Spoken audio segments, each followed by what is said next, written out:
हुए तो रुड़ीचा नगर बसाया और श्री रामदेव जी महाराज पोकरण के युवराज रुड़ीचा के महाराज हो गए, रुड़ीचा के राजा हुए। बोले रुड़ीचा धाम की, बोले रामदेव राम की। बाबा श्री रामदेव जी महाराज के नाम से रामदेवरा नाम पड़ा रुड़ीचा।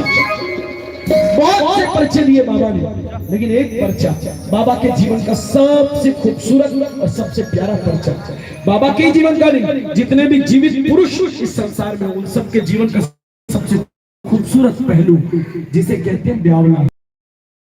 छोरो जब बड़ा हो जावे, माँ बाप ने एक ही चिंता सतावे, बींदड़ी लेकर आवा और इनको ब्याह करावा। हर माँ बाप का चाव होता है, उनको ये शौक होता है, उनकी इच्छा होती है। रामदेव जी महाराज जब जवान हुए, अजमाल जी महाराज मन में विचार करने लगे हैं, हमारे लाला के लिए, हमारे छोटे के लिए कोई सोनी सी बींदड़ी लेकर आवा।